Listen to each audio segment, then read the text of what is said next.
we're going to go forward because we do have a quorum, and we are going to talk, as you know, with this meeting, we have two times in which people are able to come and speak at the mic for public comment. One of those times will be now. So do we have anyone on the list for public comment or in the chat for public? Wonderful. Well, not wonderful, but it is what it is, and we're going to keep it. I guess I really shouldn't say wonderful, but we're going to keep moving forward. Okay.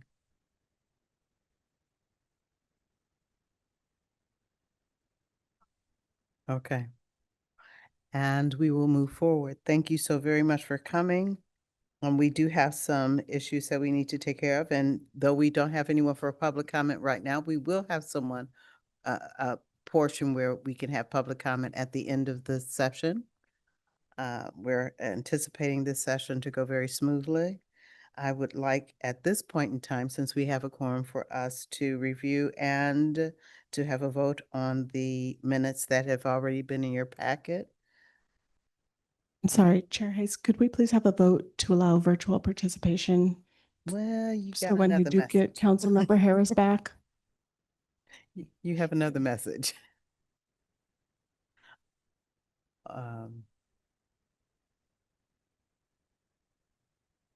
She's gonna, yeah.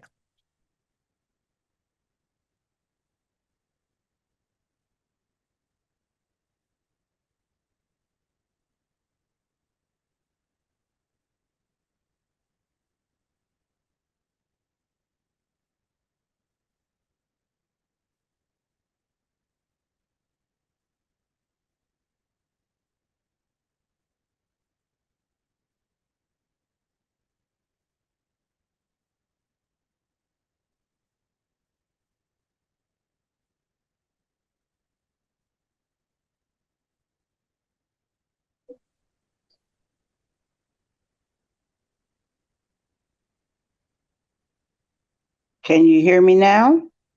Yes, ma'am. Thank you. Okay, I hear you all. I'm on my phone. Thanks. I appreciate you. That is one of our wonderful council members, Ms. Harris, who is joining us virtually this evening. So we would like to have a vote by this wonderful body of smart people.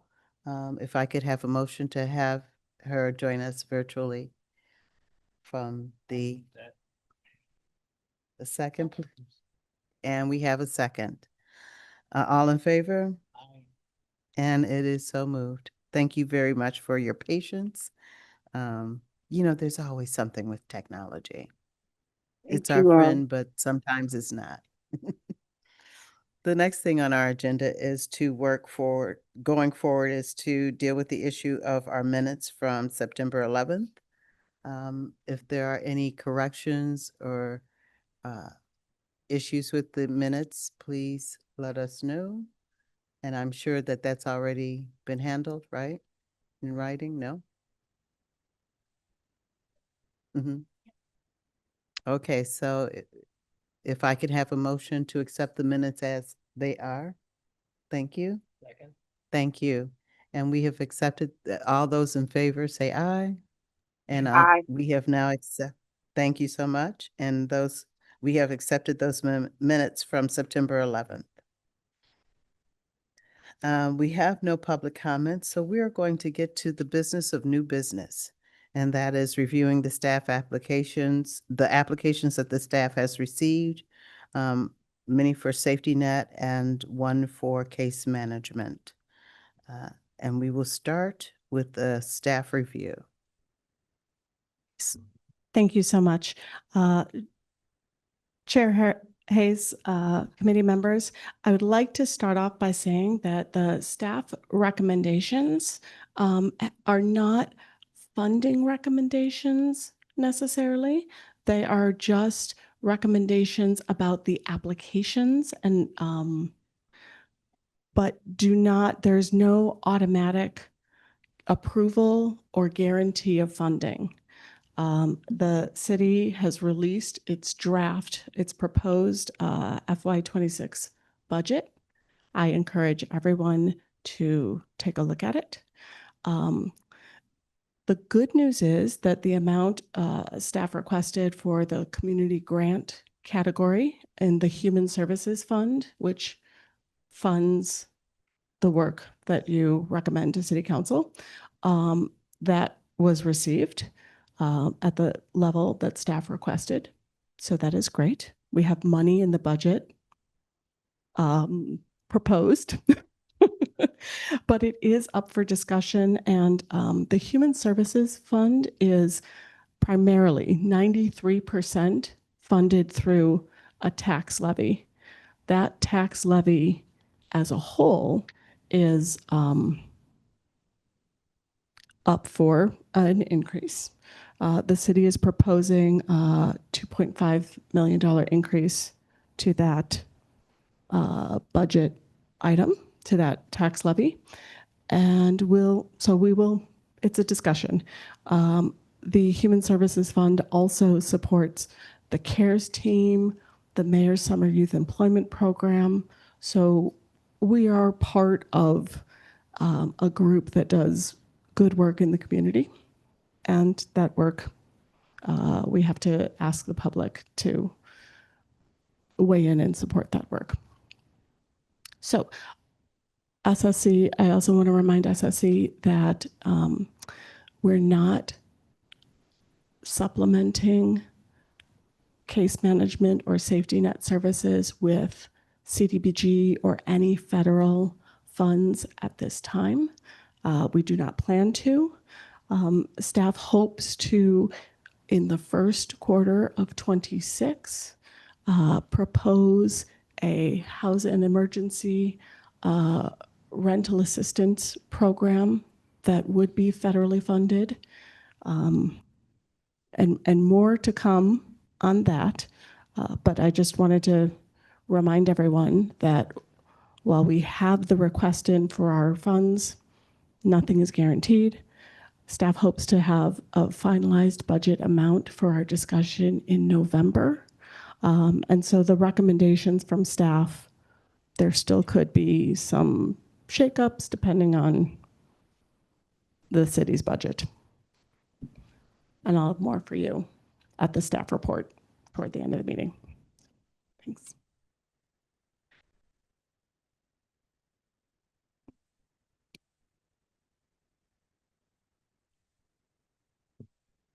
Wow, thank you for that. Were there any questions to staff at this time from the dais or any clarifications?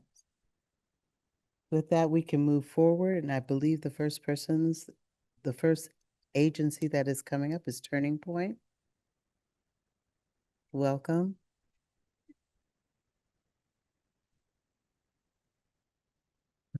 Hi, my name is Ann Rainey. I'm the Chief Executive Officer of Turning Point. We're located at 8324 Skokie Boulevard in Skokie and at 311 Elmwood in Evanston. It's a real privilege to request funding that will allow us to expand our critical safety net services in Evanston. We are very proud to offer personalized, professional, and compassionate care to everyone who comes through our doors, whether through our crisis program or our case management program. We're also proud to be part of such a strong community, and your funding would allow us to be an even more vital resource for our city. As you know, we're not new to crisis intervention services. For over a decade, our living room in Skokie has provided a calming, peer-supported alternative to the emergency room for adults in mental health crisis, with at least half of our guests coming from Evanston. The results speak for themselves, a 98% success rate at diverting guests who otherwise would have to go to a hospital emergency department. And for the last 12 months, with the generous support of the city of Evanston, the living room in Evanston has been welcoming guests in crisis. Our work doesn't stop at the living room's door. We now have a mobile living room that travels directly to residents, offering expert support at locations like the Evanston Public Library. This proactive, community-based approach removes barriers to care and shows respect to our residents when we come to visit them in their neighborhoods, school playgrounds, and community centers. Sometimes a crisis is just a symptom of a deeper issue. That is why our proposal requests funding not only for our crisis programs, but for our case management programs. Through case management, Turning Point contributes to our community's comprehensive safety net, helping individuals and families navigate complex challenges, from access to healthcare to disruptive life events to ongoing unresolved problems.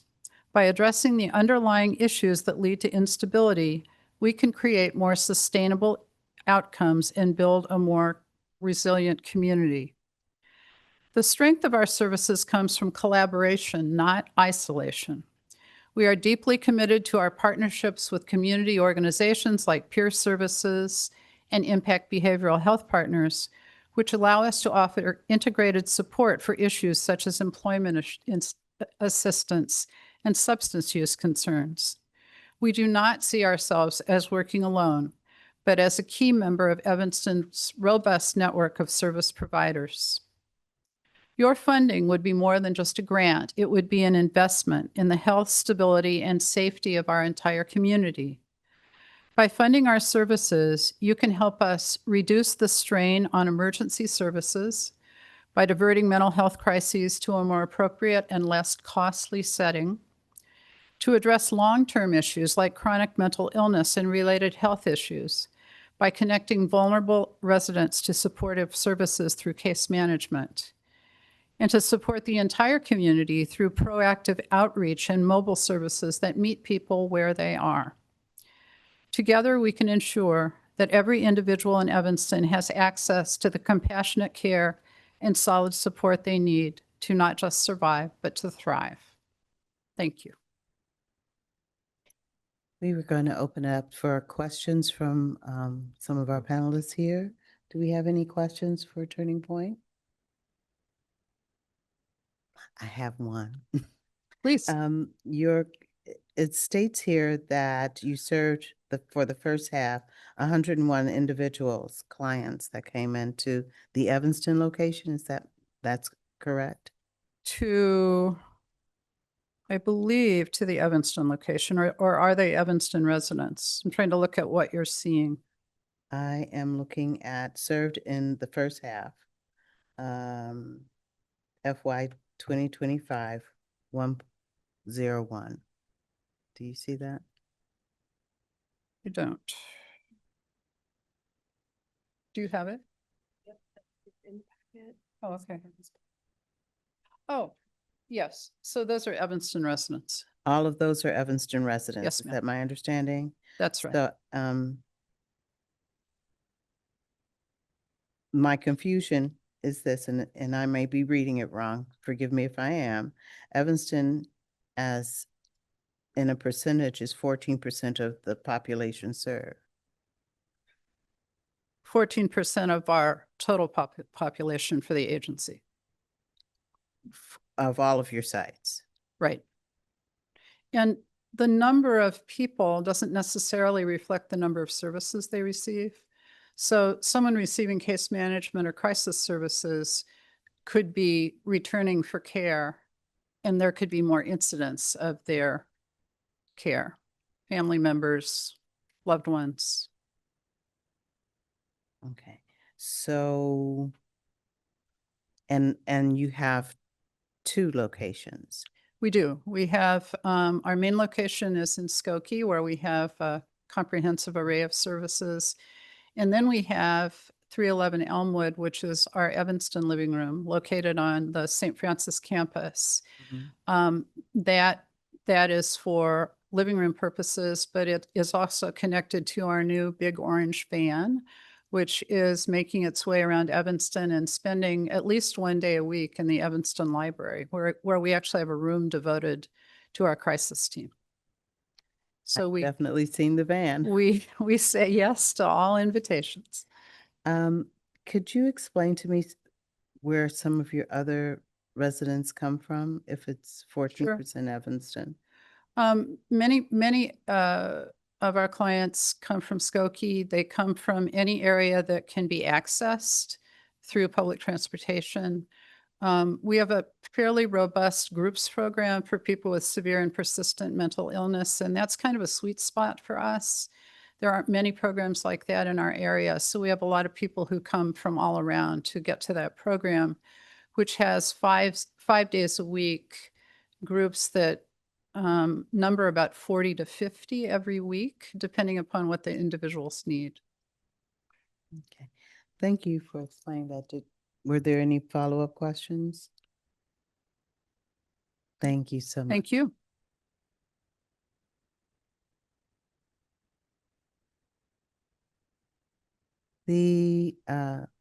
I'm losing my paper. Next, we will hear from Peer Services.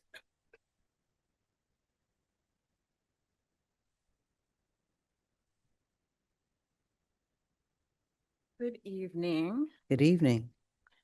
First of all, I just want to thank you so much for your ongoing support of Peer Services. We are a lean organization, and so your support makes all the difference for us in our ability to maintain our staffing to serve Evanston residents. So we celebrated our 50th anniversary yesterday. Congratulations. Peer started in Evanston. It was a coalition of community members, community leaders, elected officials, clergy who came together and said, we need to do something to address the opioid epidemic of Vietnam veterans returning addicted to heroin.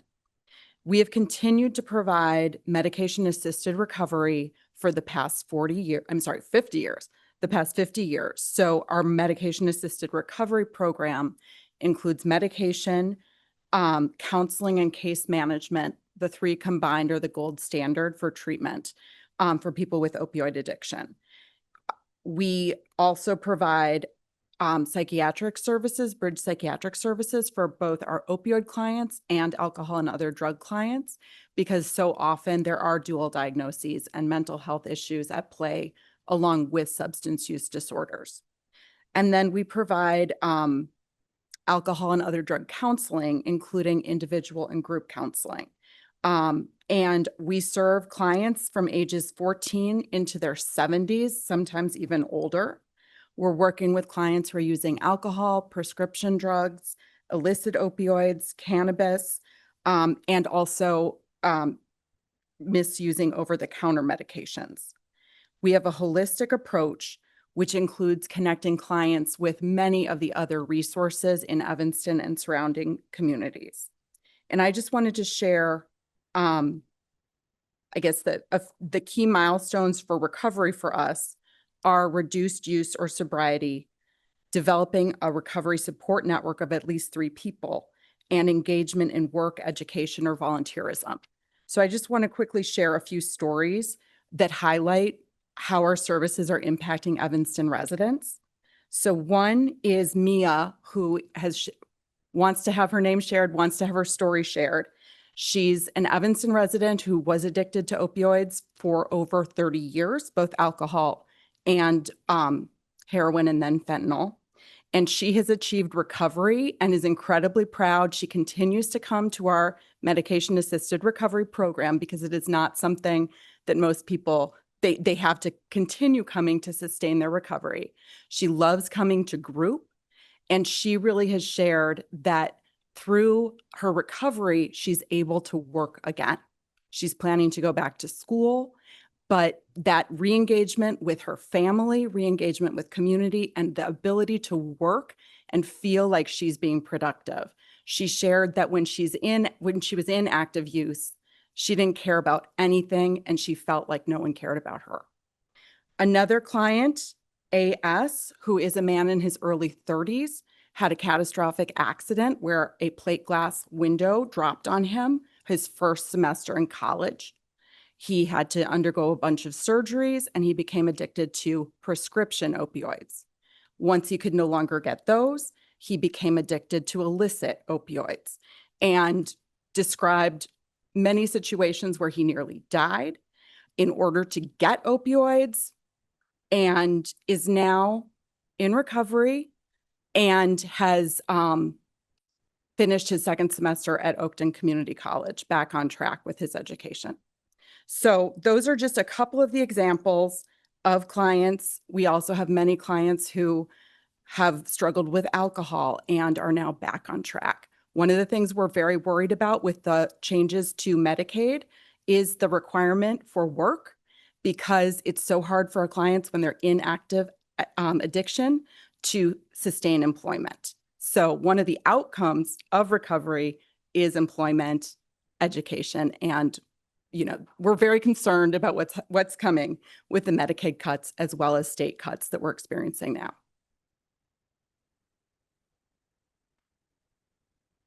Are there any questions from the dais? No, they're good. Thank you, and Okay. congratulations on your anniversary. Thank you so much. Our next guest for this evening will be Linda Home. I'm sorry, Lydia Home. That's what happens. It's been a long day and it's almost Friday, right? So Yeah. You have no idea. Thank you for having us. My name is Christopher Rasmussen. I work at Lydia Home at 11-1 Washington Street here in Evanston. I'm part of the leadership team. I work specifically in quality improvement and in Medicaid compliance. So a little bit about our program, a little brief overview. Who we serve. We serve youth who are residential treatment who have experienced extreme trauma. Approximately 50 youth and adolescents between the ages of 6 and 18. Our kids are referred to us through DCFS and are all in foster care. Like I said, they have all experienced a complex trauma, and that could be removal of families, abuse, neglect, multiple placement disruptions, psychiatric hospitalizations, multiple psychiatric hospitalizations. Some of the services we provide a trauma-informed, nurturing environment for our children to heal and to be successful in their next placement, ideally in a foster home. So we are working towards treatment foster care program, and our agency has developed a treatment foster care program to train and support caregivers who are able to meet the needs of our kids. Mentoring is one of those supports provided in TFC. And mentoring relationships established during residential treatment will follow these youth into the TFC. Most of our kids do not have anyone in their life who is not paid to be there for them. That be a teacher, residential counselor, a therapist, a physician. A lot of our youth do not have mentors. Mentors are an integral part of our program. Many of our children do not have a single positive committed adult in their life. An adult who volunteers the time to spend with the child to teach them how to build positive relationships and work on life skills. It is so important for our children. Many of our mentors have become a life support for our kids. They follow them when they leave our program, and they continue to visit them in their foster homes and when they age out. We have mentors who invite their mentee to join their family for Thanksgiving dinner. We have mentors who take our kids to Cubs games, museums, and parks. And we have mentors who do arts and crafts activities with our kids and who work on reading skills.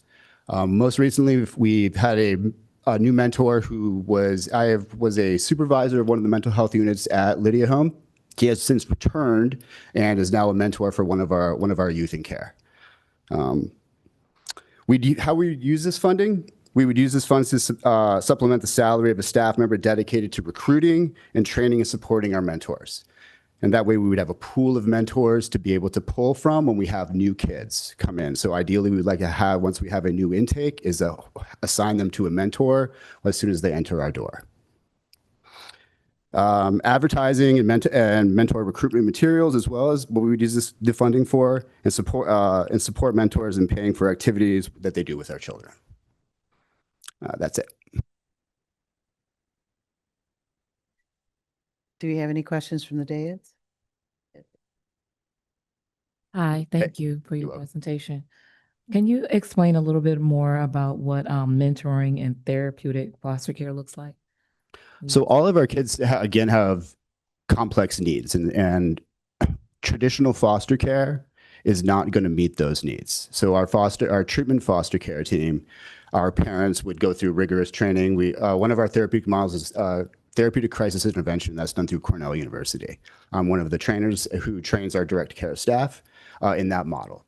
And so we would also then bring that same model to our foster families. And so they would have they're very specialized in the work that they do and the kids that they work with. Second part of your question was? That's basically it. I was Okay. wondering what the mentoring and therapeutic foster care. Yeah, and so again, the mentors would then hopefully we have a new youth in care, assign them a mentor. Hopefully that mentor stays with them through the time that they're with us and then follows them into the home as well. And so that's just another added support for the family and for the youth. So where are you acquiring the mentors from? We acquire mentors from the community of Evanston. Okay. Thank you. Thank you. Oh, and he's gone. Okay. Yeah, we took care of that. Next, we have behavioral health. Impact, behavioral health.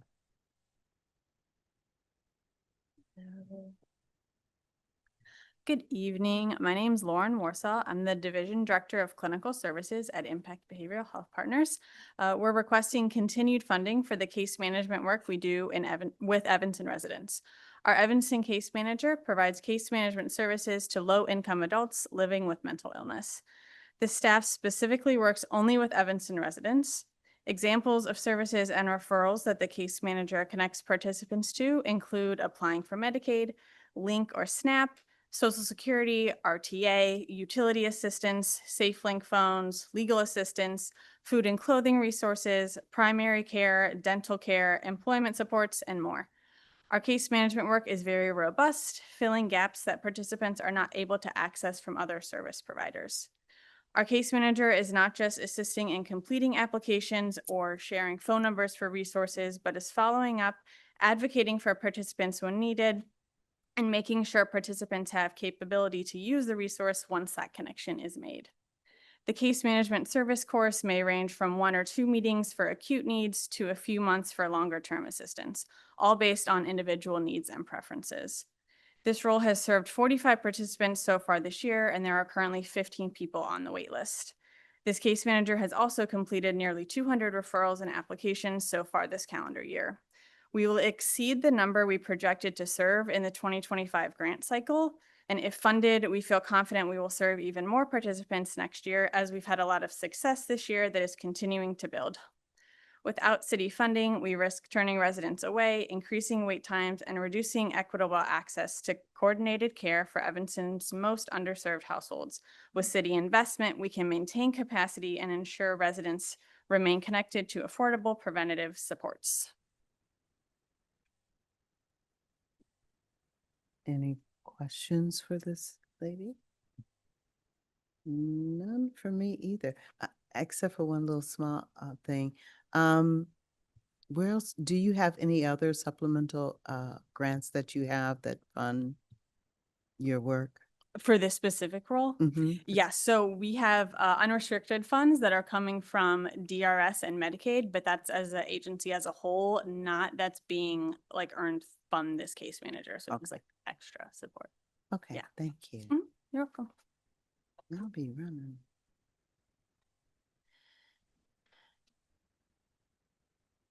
Next, we have Infant Welfare Society Case Management.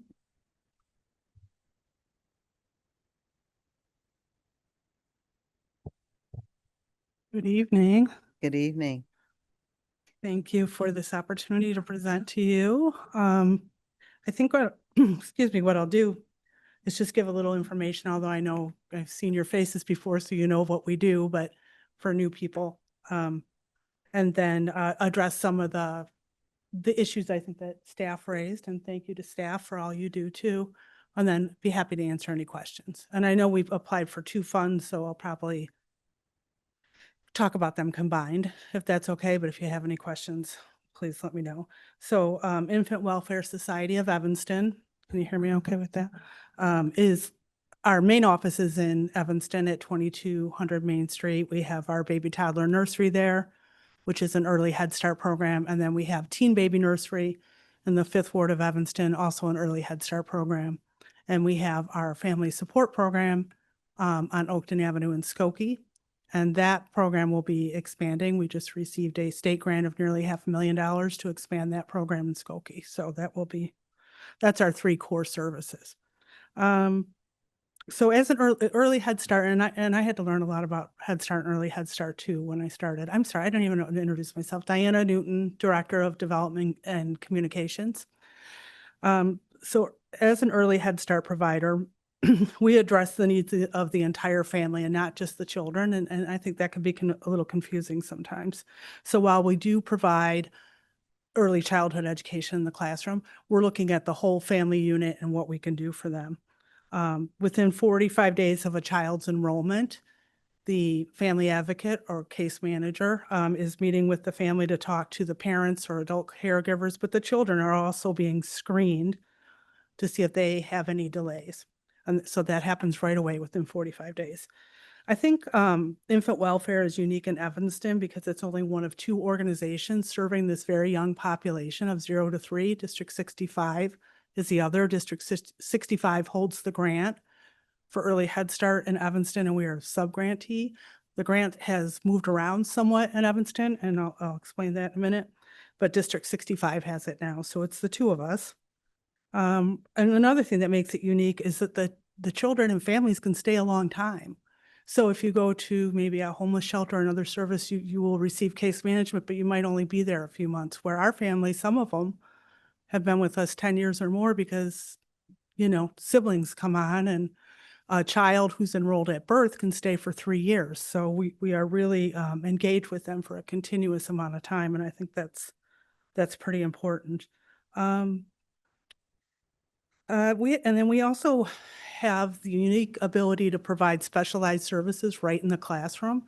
I think if you're a parent, you know that when your children are younger, you're running to the doctor a lot, you're running to appointments, and certainly if a child has more specialized needs or developmental delays, our parents can't always do that depending on their work situation or take off all that time. So our consultants, which are funded by your safety net funding, are right in the classroom. They're meeting with them every week, right in the classroom. So that would be the nurse, make sure the children are going to the doctor, getting their dental appointments. The psychologist works with teachers. The teachers can come to the psychologist if they have a challenge with the child's behavior or emotions, and that psychologist can observe the child in the classroom and provide that assistance to the teacher. And then, we also have a speech therapist, which she is probably the most used, in getting those children addressed before it gets too far. So all of that has been funded by your safety net services. And I will say that children diagnosed with developmental delays have nearly doubled since the pandemic. This is the highest number of children referred for services since the pandemic or in recent memory that we can remember. So children are having greater challenges, as I think all of us are in this current kind of unstable time. The children feel it too. And so these services are really important. And then we have the family advocate, who is case manager. And I think this is where early Head Start really differs. So a case manager at some other programs that are larger, do a lot of referrals out to other community services. That is so valuable. But for early Head Start, and we're a small program, you can see from our numbers, we're pretty small. We're not as big as others, but our services are very intensive. So the family advocate case manager is more like a mentor or a coach rather than referring out all the time. I mean, a referral is an important indicator, but she greets the parents every day, 5 days a week at the door. She's in the classroom. She's doing home visits. She's calling them.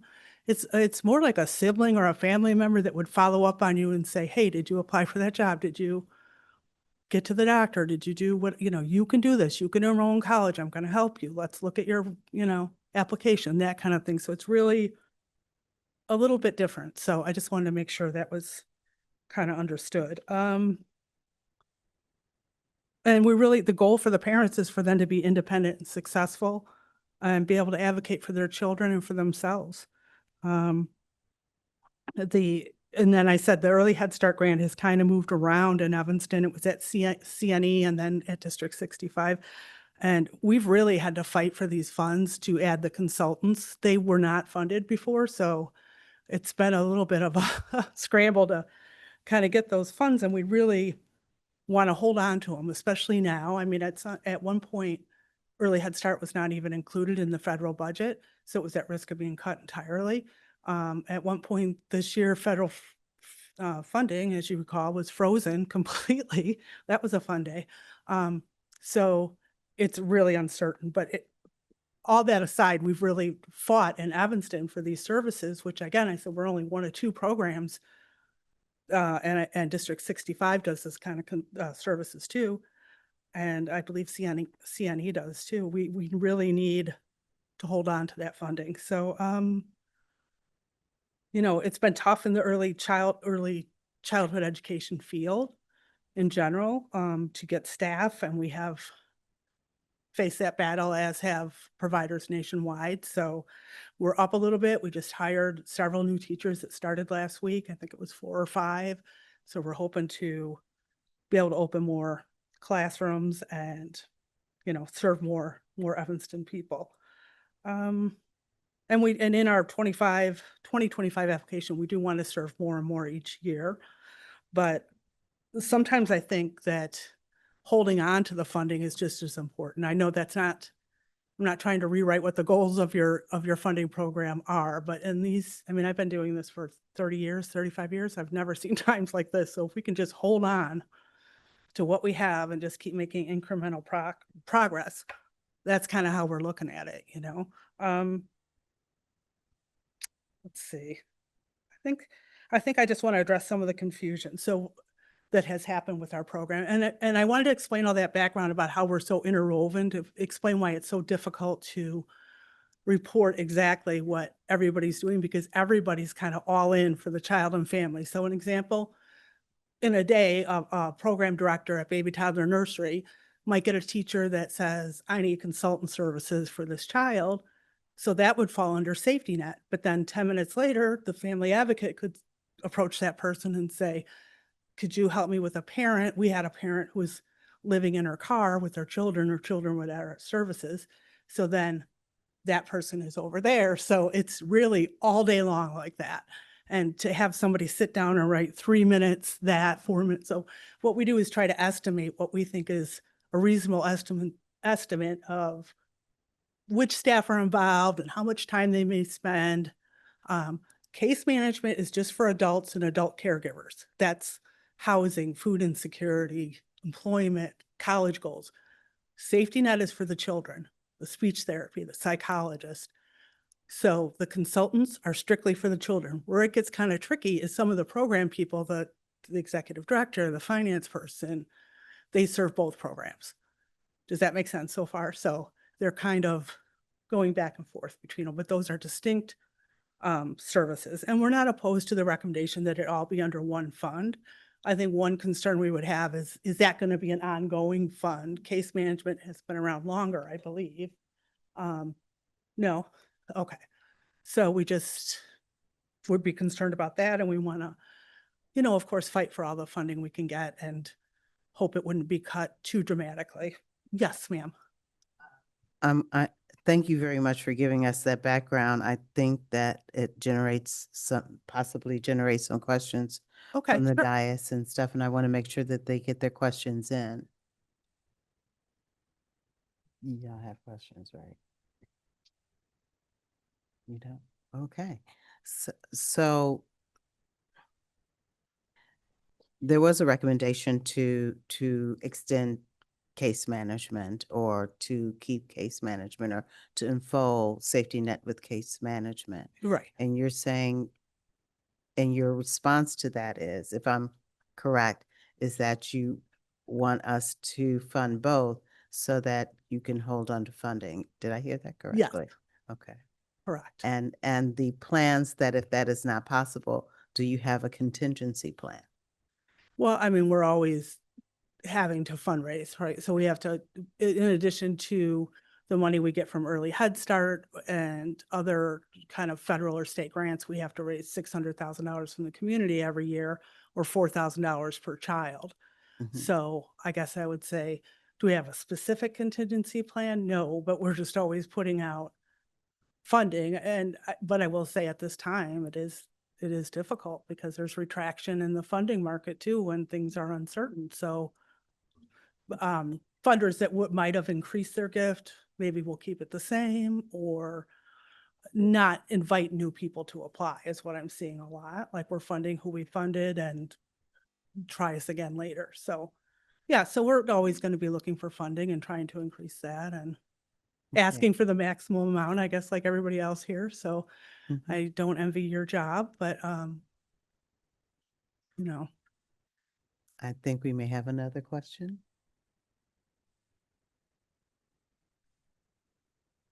I have a question for Jessica. So I think I very much understood you have 2 grants, the administrative staff, you do lots of things within the agency.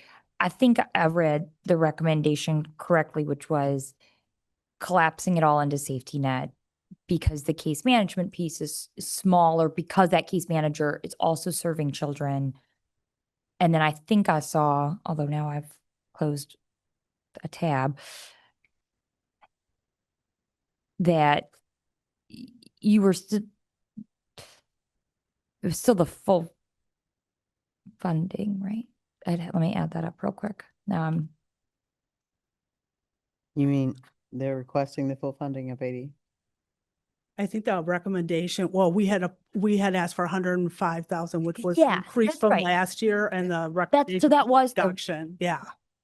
So even if it were to be a reduction back to what we had previously, obviously that would be our preference rather than a complete elimination of like the safety net amount, for instance, or, a 79. big reduction. Okay, I understand now. Isn't it? I think I do. Okay. Were there any other questions regarding Infant Welfare Society at this time? We may have questions later That's fine. and stuff. Yeah, I know it's a lot. It's a lot. It's a We have lot. 2 programs, you have 2 funding. It's like, oh, it's a lot to consider. But we're gonna make it through. We're gonna get through it together. No Happy worries. to answer anything you have now. Mhm.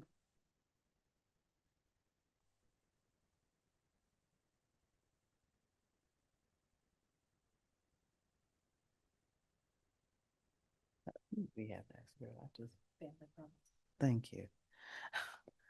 Next, we'll hear from Family Promise Chicago North Shore.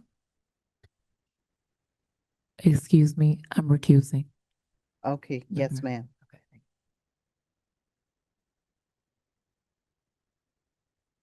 Good evening. Good evening. How are you? Look out for that mic. Okay. Put it on down. Thank you. How are you? How are you this evening? Thank you for coming. Thank you for having me. Thank you for the opportunity to apply for funding. I am Tracy Lawson McKeithen, Executive Director of Family Promise Chicago North Shore. We are located at 1417 Hinman in Evanston. I'm sorry, one Mhm. second. Uh-oh. We lost something? Oh.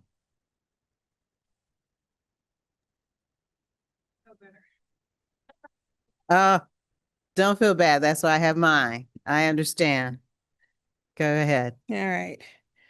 Family Promise serves families with young children in their care and custody who are homeless or All these- on the verge of homelessness in our community. We have been serving families for 15 years this year. We are actually celebrating in a couple weeks our 15th anniversary. We differ from other shelters that focus on domestic violence victims or single adults that may be homeless, whereas our focus is families with young children. Half of the referrals that we receive from families come from the local schools. the local school districts. They know us by name. They call us and refer families to us on a regular basis. We have 5 programming areas. We offer prevention services, diversion services, shelter, outreach, and stabilization services. The funding requested through this program will support the shelter program and our outreach services. So our outreach, we provide a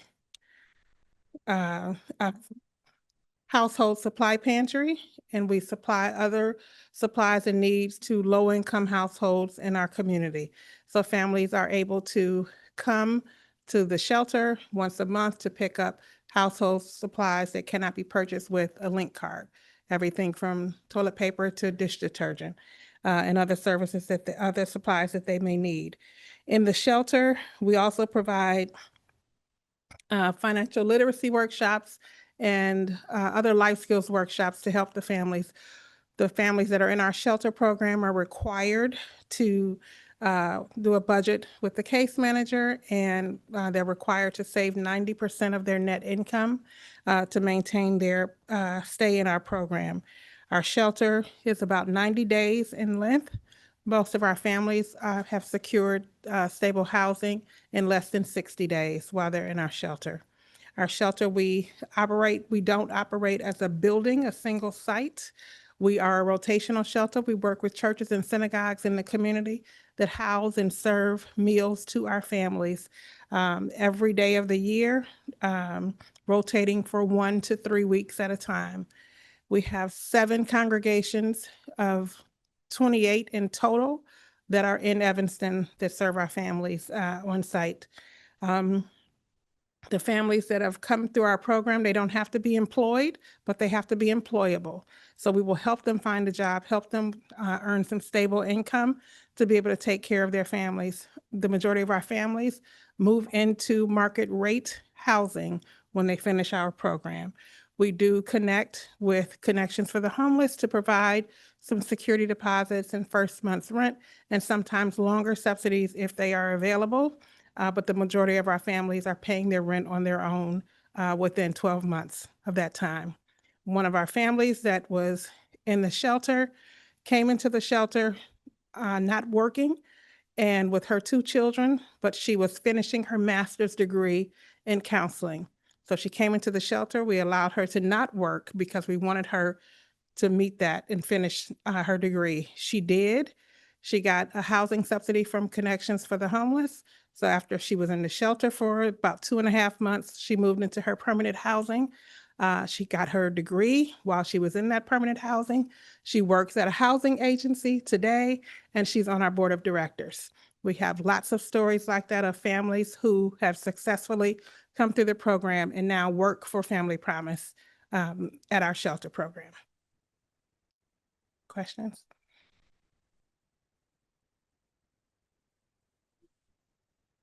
It is really great. Thank you for sharing those stories with us. Thank you. It made my day happy, and I've had a rough day. Thank you. Thank you.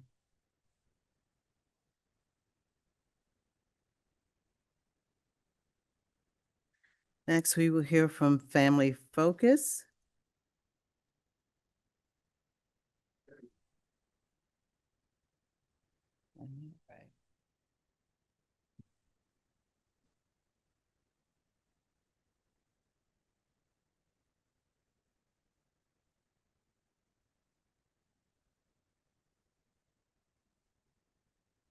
Good evening. Good evening. I'm Joanne Avery. I am the program manager for youth services and case management.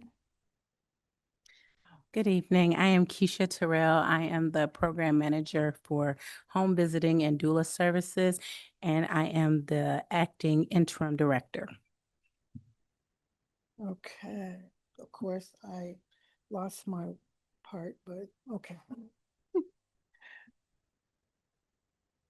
I have been at Family Focus for 42 years, and this is the program that we're talking about is the after school program. It's going to be called Gen 2, And I would like to go over some of the things that I just lost on my computer.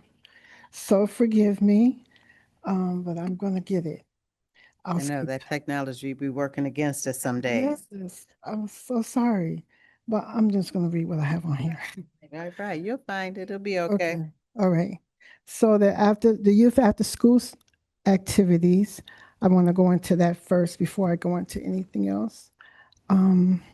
Provides a safe, nurturing, and empowering environment for youth in grades 3rd through 8th grade. Activities are designed to support academic achievement, personal growth, and leadership development. Our components are academic support, homework, tutoring, literacy, math, enrichment, Spanish, culture club, digital filmmaking, and youth inventors. Of course, STEAM is a part of our program. Emergency and basic needs. Services offered are emergency food hygiene kits, clothing, school supplies, transportation assistance, referrals, and housing and crisis support. Expected outcomes for youth and families: improve academic support, increase self-confidence, strengthen social emotional competencies, greater exposure to STEM careers and career expression, enhance physical health and wellness. Just give me a minute, one more. I am so sorry about this. I was just intrigued about everybody's story that I got lost. You want to say something, Keisha? You're ahead of some of us. Trust me. Anything you want to say? Oh, dang. This is important too. But I gotta find it. Okay. So sorry, everyone. Please forgive me. Looking for outcome. Oh, here. Outcome. Thank goodness this is the caring group that we have. We nurture people here. And I had it the whole time. I just turned it off because of my battery was getting low. So I just apologize so much. I can't find it, but it was, I wanted to talk about what the outcomes of our services would be with the funds that we are requesting. And it had something to do with, oh gosh. It was, well, the outcomes aren't here, but it's more on this. But the outcomes, the family outcomes, to strengthen parent-child relationships, increase access to resources and support systems, create involvement in youth development activities, reduce stress related to basic needs insecurity. Our measurement tools will be pre and post surveys, attendance and participation tracking, youth reflection journals, parent feedback forms, staff observations, and case management. I wanted you to also know that we are, so this is terrible.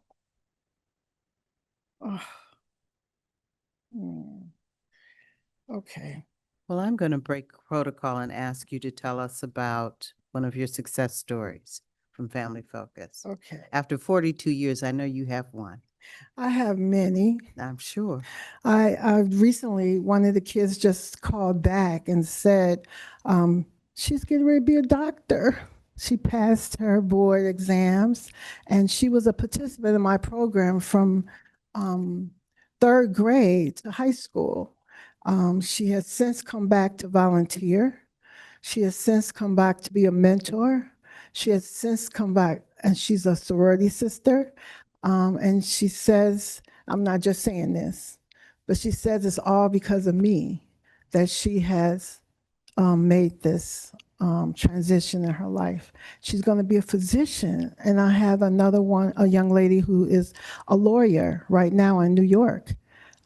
Those are products for me. Whenever I see their post on Facebook, I say, #FamilyFocusKid, because these kids come back and really have done so much. And it makes me feel good because they come back and say, thank you. Thank you for being who you were. Thank you for giving me that time. Thank you for helping my mom find a place for me to be.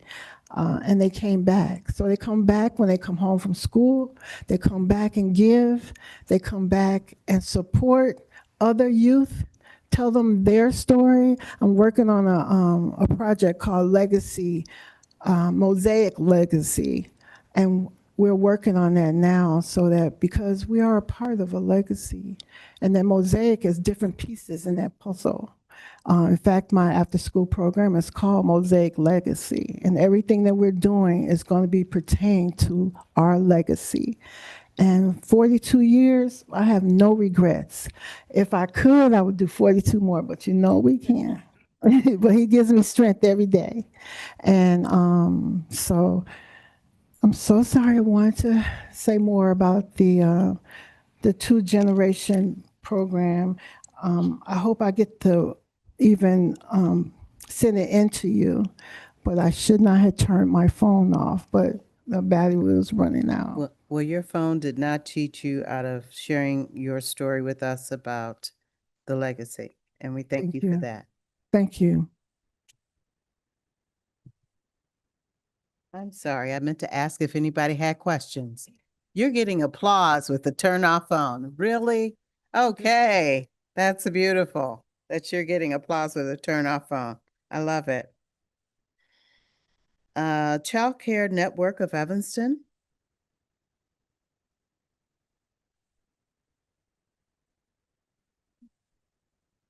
Good evening, everyone. Good Thank you evening. for this opportunity. My name is Deepa Mehta. I'm the Director of Programs for Child Care Network of Evanston. And we're located at 1335 Dodge, corner of Dempster and Dodge. Hi, I'm Carolyn Wiskowski. I'm the Programs Manager at CNE. Thank you for the opportunity to speak with you tonight. With our application this year, CNE is seeking for funding, which is a combination of our two current safety net grants, both funded by the City of Evanston. That's the Learning Together program and the Mental Health Services for Families with Young Children. We're seeking to provide both services under the umbrella of the Learning Together grant. And we're hoping to increase our focus on our core population, which is children who are 2 to 5 years old. Between these two programs in 2025, we've served 60 children from approximately 13 different centers in Evanston. Our services are available to any early childhood program in Evanston, and right now we're currently offering Learning Together services weekly at Robert Crown. Together, the combined programs will provide free mental health and other therapeutic services and supports like speech and occupational therapy to eligible Evanston children who are 2 to 5 years old. By expanding the program to serve children as young as 2, it used to be 3 to 5 year olds, we're increasing our continuity of care and providing support at a really critical juncture where kids are transitioning from early intervention into the school district if they need specialized services. In addition, the combined program, what we're proposing, would provide parent coaching for parents and caregivers of the referred children, as well as critical mentoring services for the teachers of the children who are referred to the program. The services are generally provided in the classroom when we can, and there's no cost to the families. Not only does the team supporting the child provide direct services, but as I mentioned, they will help guide families if those families are not already involved in early intervention, which is the state program that provides supportive services to children who are under 3. They'll help guide families through that process of getting a referral and getting those services if the child's eligible. And they'll also help families navigate the process of, at age 3, transitioning from EI into the school district for continued services. With the majority of the children who are in this program moving on to District 65 kindergarten, the Learning Together program has a real opportunity to positively impact kindergarten readiness, not only for those kids who are referred, the particular children who are referred, but overall the kindergarten experience for all kids in Evanston. The city has been generously funding Learning Together for more than 25 years, and we feel that combined with our mental health grant, we have an incredible opportunity to impact today's children and to help benefit future children by increasing awareness and ability in our teaching population. Let me answer any questions. Do you have any questions from the dais? Do we have any questions from our partner online? I'm so sorry, I did not. I'm just. That is wonderful. Thank you very much. Thank you. You didn't need me up here at all. Yeah. I know. Books and breakfast.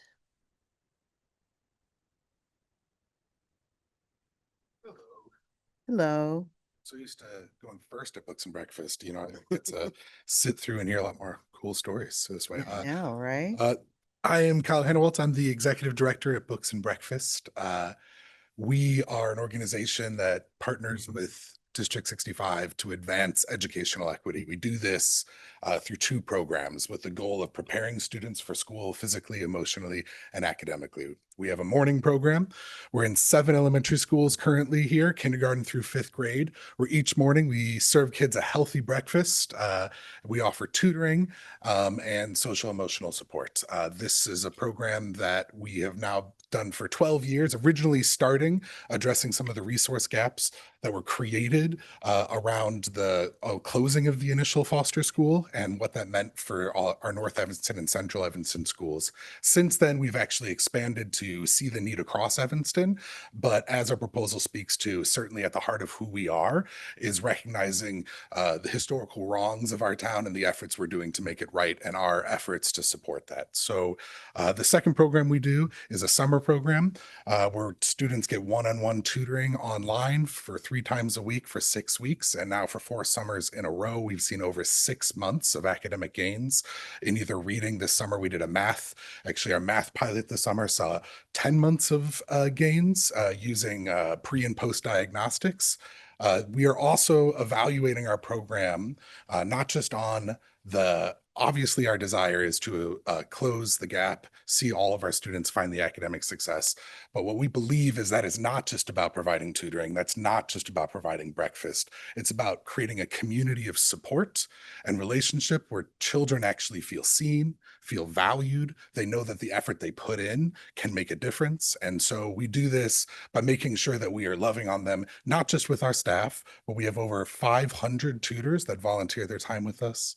It's about 300 Northwestern students who wake up early to come into our elementary schools to not only help kids with their reading and math and homework, but also to sit there and hear about what's going on in their lives, to hear about the stresses that they're feeling, for our students to be able to see these college-age kids, which I found out that I am now too old to be cool, but that's why I get to bring in all of these folks in. And on top of that, we also get to bring in 200 Evanston community members that wake up in the morning and tutor with our students. We use these same Northwestern students who then over the summer conduct our one-on-one tutoring. And for our school program, not only are we trying to measure things like reading gains, math gains, but we're measuring things like parents, over 90% of our parents communicating an increased sense of connection and belonging because of their relationship with Books and Breakfast, students narrating an increased belief in their ability to succeed, teachers communicating over 90% of our students stepping into the school day with a increased readiness socially, emotionally, because the truth is we're there for an hour a day, but they have to step into a classroom for the next 6 and 7 hours. So our morning program is about preparing them for that. We do this by also recognizing that students are not in this alone, that they are all parts of their families. So our staff work incredibly hard to not only connect with our students every morning and let them know that they're loved and seen, but to work with teachers to make sure that we understand what's going on in the classroom as a partner in that relationship. And every single one of our staff is in communication a minimum of once a month in what we call non-responsive communication with families. That's just checking in to see how you're doing, what's going on. That builds trust, and not trust just for trust's sake, but the reality that if we are going to address this issue, it can't just be about throwing resources at it. It has to be about relationship building.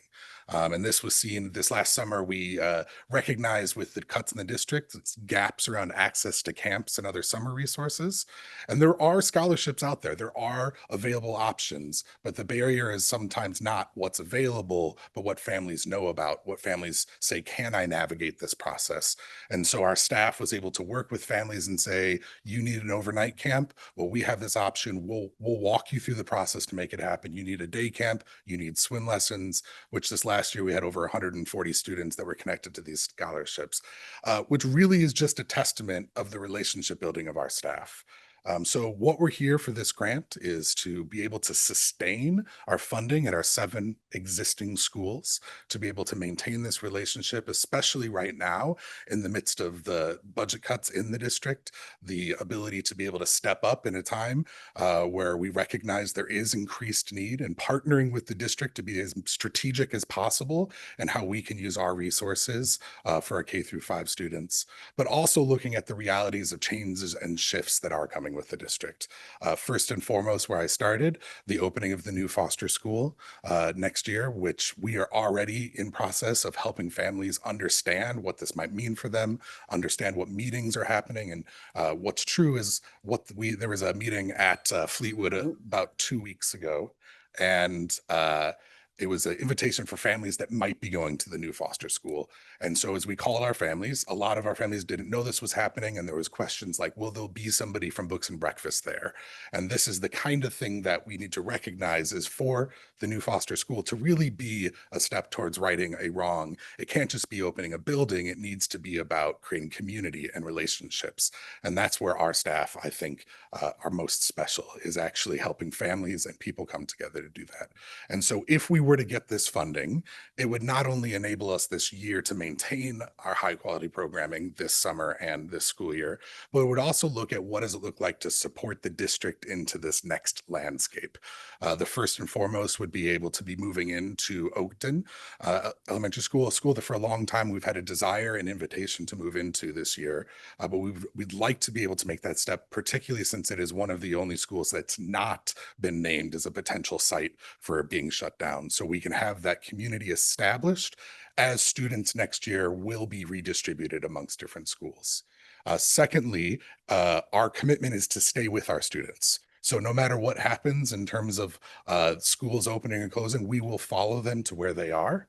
And thirdly, with the opening of the new Foster School, for us to be able to step there. Right now, if all of our students who are eligible to go there, it would be over 90 students. And then on top of that, you would have any eligible students that are moving over from Bessie Rhodes. And so for us, the question is not how can we step there, it's how robustly can we support that? And discussions about creating a tiered program where we have a K-2 and a 3-5 so that we're able to support even more students at the school. So your funding for us is the difference of, can we make these stretches towards support in this time beyond just maintaining the work that we're already doing, but are we able to step up and actually move into Oakton, move into the new Foster School and effectively support our families through this time? Thank you. I could talk way too long about this, so hopefully I kept it tight I enough. can see you're passionate. Yes. I have one question. How many staff members do you have? So we have a site director at every school. So we have 7 site directors currently, a director of programming. We could just say a number right now. So the reason it's a little bit convoluted is that we do hire 60 tutors over the summer. For our summer tutoring program, we actually pay those tutors. And so if you count them, it's like a staff of 80. If you just talk about our Books and Breakfast site director programming staff, it's a staff of 10. If you also include, we also hire a district food server at every site to be able to prepare the food. If you include, then it's a staff of 17. So depends on what we're including in that number. Yeah. That was my question. Mm-hmm. Go ahead. The district food servers, Mhm. do you guys directly hire, or are those servers hired through District 65? Yeah, so we use certified and cleared hired food servers through District 65, and then we just pay them for the time that Correct. they're working for Books and Breakfast. Okay, that's what I thought. Mhm. Okay, so basically you're saying District 65 vets them Yes, yeah. to you. Yeah, so And we work really closely with the district to try to make sure that because we're in the buildings, in the schools, and Right. so we will say we need a food server, and they say, here's somebody that's our food server who's interested. They've already been trained and vetted, and then we pay them for the time that they're feeding our kids. Right. Do you know if those same food servers are the food servers during the day for the kids? So when possible, we try to use the same school, but the truth Mhm. is it's not always the case that we do know, our Lincolnwood food server then goes over to King Arts for the day. And so they're not always in the same school. I believe the vast majority of them are the same food servers in the school, but if for whatever reason the current staff at that school aren't able to come in early, we find somebody else Okay. in the district that can come on over that's interested in being able to come up early and get a little extra Sure. time. Yeah. Sure, I'm clear. So in the morning at Books and Breakfast, if there's children that need help with homework, because you say they provide tutoring, correct? Yeah. So Okay. every morning you have the 500 tutors spread out over 5 days a week Right. across all of our sites that are absolutely getting tutored. Right. Yeah. Mhm. So the kids just, while they're eating or if they decide to eat, they can get help with whatever because not the server, but the tutor is there, facilitating the kids. Yeah. Right. We have a site director that Mm. has talked to every teacher and parent to know what this kid needs to work on if they have homework. So there's not the ability to be like, I didn't have homework last Right. week. So we do know that. And then they eat breakfast. Then they get paired up with a tutor who's either a Northwestern student or community volunteer who works on whatever's been established as Right. the area of need. When that is done, we finish with the last 5 or 10 minutes of art and games, which is really just connection with that tutor and that student. Right. So that the server is just there for because the food's basically put out and the kids independently go get the food. Yeah, so we also have volunteer food shoppers. So we go Mhm. and buy fresh food every week, and we have a menu every week that comes in the food server's job. They prepare the food and then they serve the food to the kids. Yeah, Okay. Mhm. Thank you for that clarification. I appreciate it. absolutely. Thank you. Mhm. Good question. Any more questions for this gentleman? Thank you very much. No, It's thank you been all. it's Appreciate it. Amazing. Thank you. And I believe that concludes all of our presentations for this evening. Do we have any questions from our virtual? No? No. Thank you. Okay. Thank you.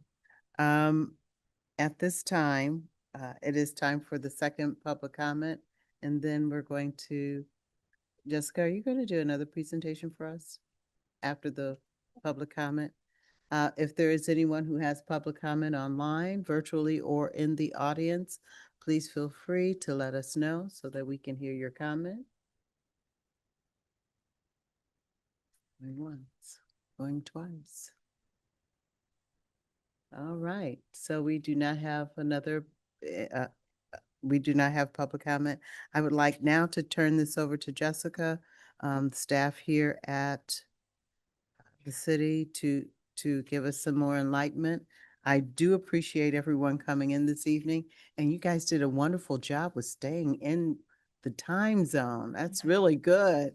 Yeah, we appreciate that, as well as all the hard work that you've done to prepare these documents for us, and the staff here at the city.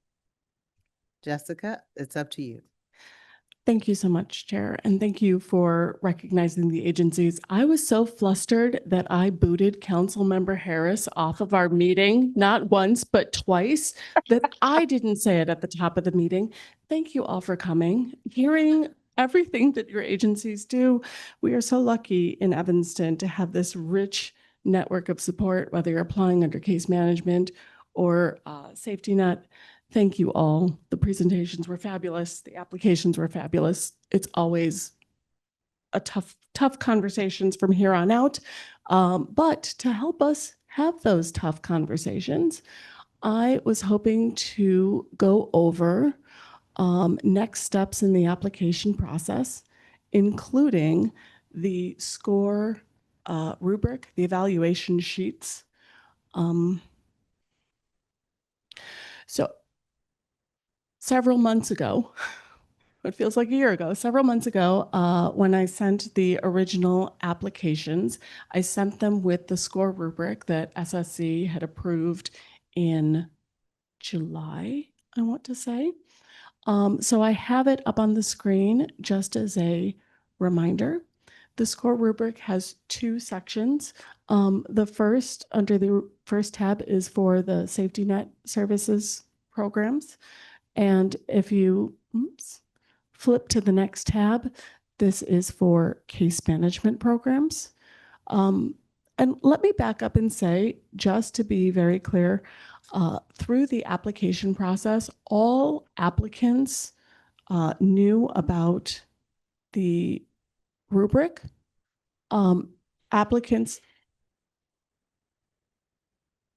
that's just the door. So we're, okay. Applicants attended a pre-application meeting.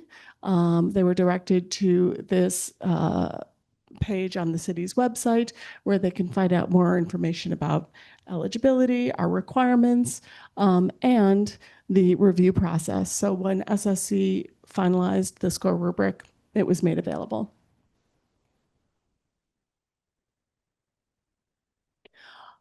Ideally, in whatever version you received this score rubric, you get some drop-down boxes that allow you to select whether, in your opinion, the criteria was not met, partially met, or fully met.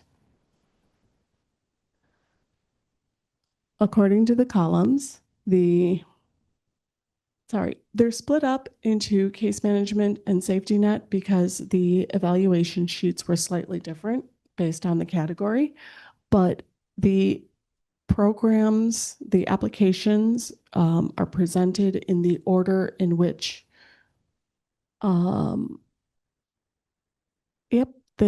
they're presented in the order in which they appeared in the hearing meeting.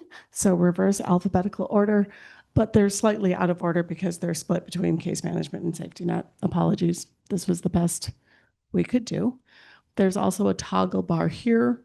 So ideally you can move fairly easily to the different applications. There are 3 score buckets: services to target populations, the programs themselves and their community supports, and then the budget section.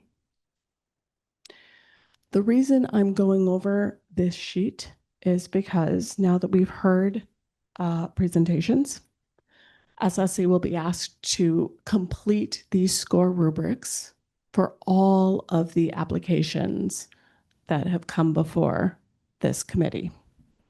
On that note, you should have in your information that I passed out earlier, additional information from Connections for the Homeless. They did provide updated numbers and additional information from Evanston Scholars.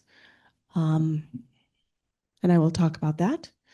I just wanted to make sure that everyone had that information. I think I sent it out via email, but just in case. And if there are any other questions about applications or information, additional information that staff may have received through the application process, please feel free to contact me. I am accessible. So, oh, Ken, I love that you asked. Monday, October 27th. Monday, October 27th, ideally. So this gives you 2 weekends. And it gives me a week to call and follow up. Yes, well, and the reason that I'm asking this is because the application, what happens with, so we don't violate Open Meetings Acts.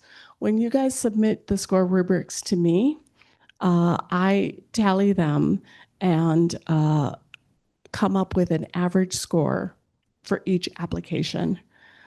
This average score then becomes the basis of the allocation discussion we will have in November. I'm also going to suggest that Chair Hayes appoints a working group of 2 members to review the scores that working group can meet early in November before the November meeting. And the November meeting will be our discussion about the funding guidelines and principles around how we're going to make these how you're going to make these allocation decisions. So as an example, in the past, when we've used some sort of evaluation sheet, typically, as an example, agencies that, scored in the 90th percentile, the initial suggestion was for those applicants to receive, 100% of their ask. Now, that's just an example. The working committee can come up with whatever guidelines they see fit. So that is really the point of the working committee. As another example, if everyone scores their applications and we average those scores and apply them, if a majority of the applicants are in the 90th percentile, let's say, that might make it challenging to have robust conversations. We then might want to consider weighting certain questions over others. In the safety net category, under identifying the category of service, folks might remember that we have 4 categories. Right now, this is not a weighted or scored response. It's merely your subjective opinion. So this is what could, if everyone is scoring, in the 90th percentile and is at maximum ask, if we get if we get the budget we're hoping for, we will have no issues. If we don't get the budget we are hoping for, this might lead to some challenging conversations, and the working group might suggest putting a weight on these categories. Mhm. Again, these are just examples. This is not a directive or a requirement, but we've been in the allocation meetings before, and it could be the foundation for discussions. So let me pause there and first ask if there are any questions. And I have a question. Would anyone in the dais or online be interested in having a subcommittee that would meet in November to help address some of these issues after we all turn in our Evaluation sheets. evaluation sheet? Thank you. The word had ran away from me. Our evaluation sheet, would that be something that 2 people would be willing to volunteer to do in November prior to our meeting? Don't everybody speak up at once. I think it's a very good idea, but I personally can't volunteer for it, but I would support the idea. Are there any objections to the idea of a subcommittee? Just can't volunteer. Looking at everybody and they telling me no. Oh, well. Thanks. Especially. Mm-hmm.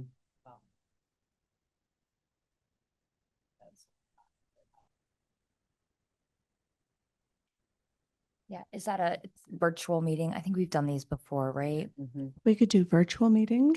It's just, Yep. We, the city can offer space. If that is preferable or not, which is totally fair. And we can do after hours. It does not have to be in the 9 to 5 window, if that makes it easier. So please follow through with any additional feedback. So are you saying that's a subcommittee? Present? Not 2 people from the commission to it. It has to be 2 or we would violate the Open Meetings Act. Can't be 3. We could also see if today by people. That is true too. Oh. No, She's not so telling them, good. I'm just suggesting, you know, seeing if they're I Um, think that's happened in the past where members have not attended and then voluntold. You're not here, so you get voluntold? No, we wouldn't do that to the people. Um, and my concern for this, let me be transparent, my concern for that is so that we could move through on many of the ideas that we talked about months ago and before we came to this these presentations. For all of you in the audience, let me explain that we don't do this with a very light heart, but we do have limitations of what we can and cannot do, and can and cannot fund. We would love to fund everything 100%, because we know that the work is very valuable. However, this is the part where we have to get to the nitty gritty and we pull out our hair and try to figure out a balance between what we have and what we don't have. Many of you have alluded to in your presentations the uncertainty of the milieu, whether it's government or personal or community or what have you. We are facing those same pressures and we're trying to address them, or my intent is to address them respectfully and with an open hand. So that's why I was interested in the subcommittees that we have done in the past, because I've been to some of the marathon nights too with this organization to 1 o'clock in the morning. Okay, 12:35 in the morning. And it is grueling, but have no fear that the people that you see on this dais and those that have signed up for this are very dedicated to making sure that services are given to the community in the heartfulness that you all have presented here today and others have presented last month. And we want to do that with as much respect as we can. So again, I will ask,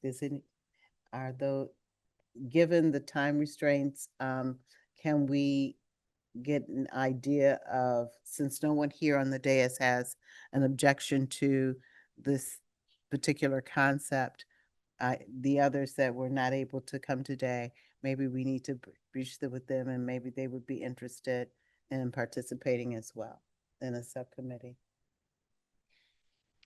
chairs, I'm happy to reach out to them and connect back with you to let you know. We have had very smooth running allocation meetings without working groups. So let me remove that pressure.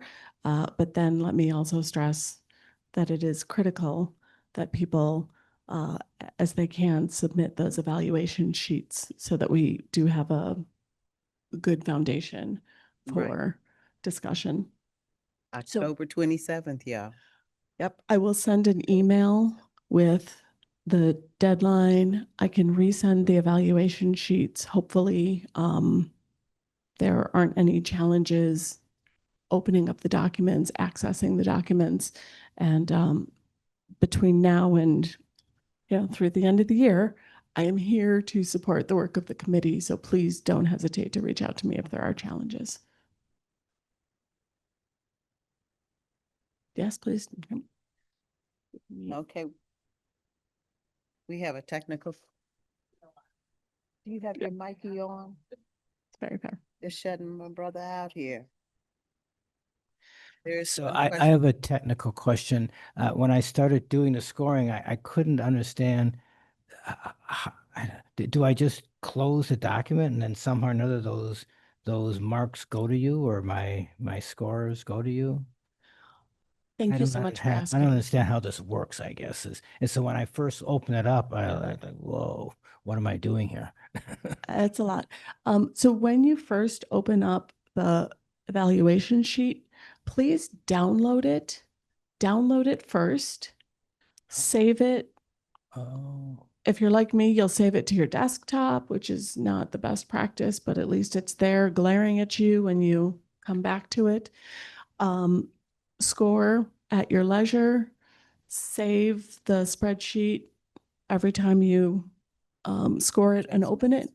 And then when you're finished, after everything has been completed, then yes, please send the document back to me. You'll know that you're done, again, as you toggle back and forth, when you get to the end of the October 9th hearings. It's not pretty, but it is a good visual cue that you've reached the end of the road. And that is both for the safety net and the case management applications. So you should just be able to slide over. Infant welfare is the last one under case management. And books and breakfast is the last one under safety net. Again, because staff tried to follow the hearing orders. And the reason staff did that is because, especially for those who aren't able to attend, both of these meetings, all of our meetings are recorded. Those recordings should be available. And so people can go back and rewatch things or watch things as they have the time and the inclination. And I will say, let me add a little extra icing on the cake. I'm more than willing to be a part of the subcommittee. I just need one more person.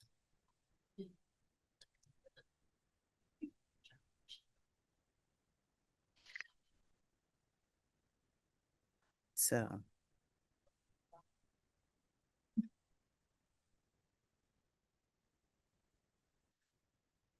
So I will let that hang there awkwardly for a moment. We're gonna get back to that. Yep. No worries. So we'll work that out as far as the subcommittee is concerned and how that goes. Focus on the evaluation sheets first. I will be letting our colleagues who aren't here to be with us either in person or online. I'll be checking in with them. Yep. So bringing us to the November meeting, that meeting will be a discussion of the guidelines around the allocation discussion and the allocation process. I'll say again, that meeting is not mandatory for agency representatives, although we're open meeting, all are welcome. And so staff will go over things like the category guidelines that were provided to applicants for the committee's review. We'll look at the percent of allocation to program budget, and whether that meets or exceeds the percent of Evanston residents served by the program. That's been a guideline in the past. Another discussion will be about operating costs or admin costs. And historically, this body has said that that city funds should be used to support program costs only. Although programs can't arguably run without operating and admin. So if there is an appetite to fund under those categories, we could discuss that. It's not a recommendation. It's merely up for discussion. And hopefully in November, I will have more information about the city's budget. And then at the December meeting, which is mandatory for agency representatives, we'll present the initial allocation recommendation. That will be up for discussion.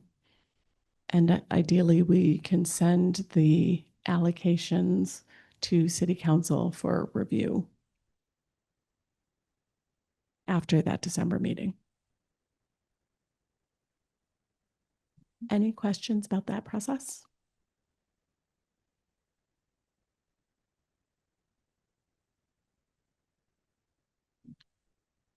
Nope.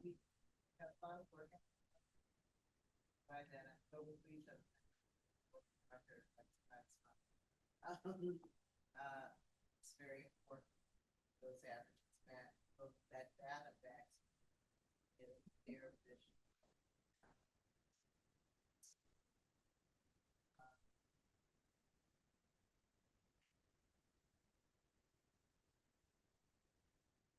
Yeah.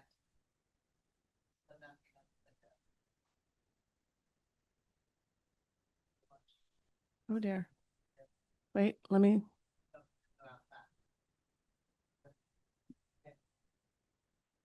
Was it Gary? Okay. All right, let me check and first make sure Hello? Councilmember Harris. Can you guys hear me? Yes. Hello? Can you hear us? Yes, ma'am, we can hear you. I just heard you did, but I couldn't hear anything before that. Okay. I mean, I heard part of it. Thank you. Oh, okay. So that's why the 27th, October 27th is it's imperative that we get those sheets back so that staff can then tabulate the sheets so we have an idea of where we are headed. This process is detailed, and we try to address each detail as it comes up. Will we have 100%? I don't know. As she said, we do have issues regarding outside world issues, other institution issues, and as well as the city budget. So don't lose hope. We're still going to hang in there, and we just want you to hang in there with us and help us with these decisions that we make. Once we turn that recommendation over to the city council, they get to have their pitch and voice in the issue as well. So if you have any other questions or you want to, or any other things you want to highlight, please make sure that you get it to Jessica or the staff here at the city so that we can address it. I suggest that everyone here on the dais does take time to read the two revised proposals that we've seen here from Connections as well as the other group. I'm sorry. And give Jessica your feedback to those two elements as well that have been put in the packet. Actually, Chair Hayes, I'm sorry. Could I speak to that briefly? So there were, thank you for bringing that up. There were a couple of adjustments through the allocation process to budgets. Anytime there are changes in numbers, staff likes to call them out.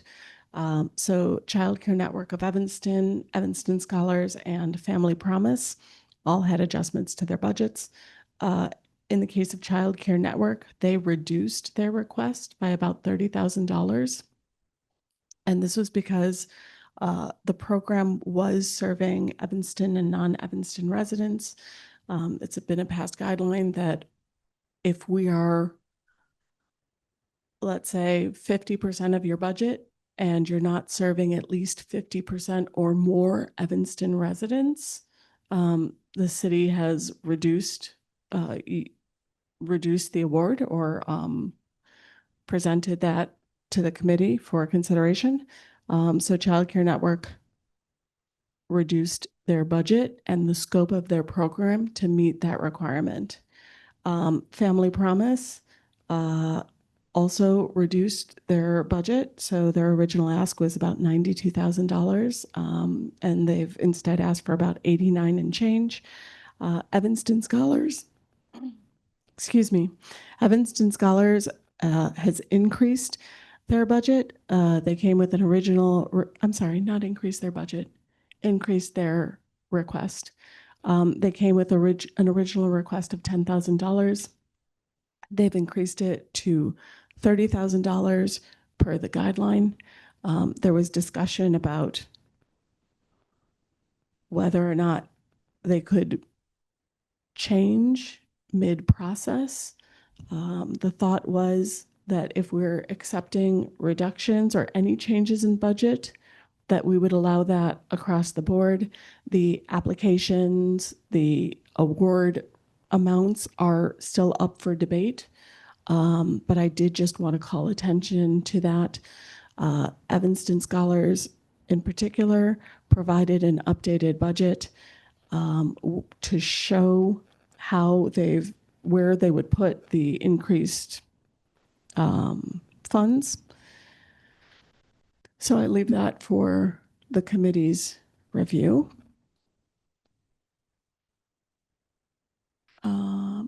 Yep, and I could talk about that a little bit further. They're requesting 20,000 for specifically for their book fund. They believe that they could provide receipts, and then 5,000 each for emergency funds. Yep.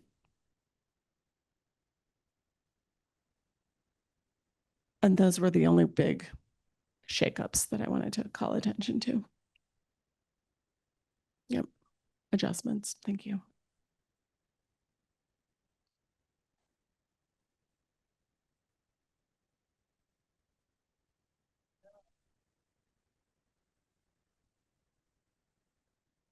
Yes. Yes, ma'am.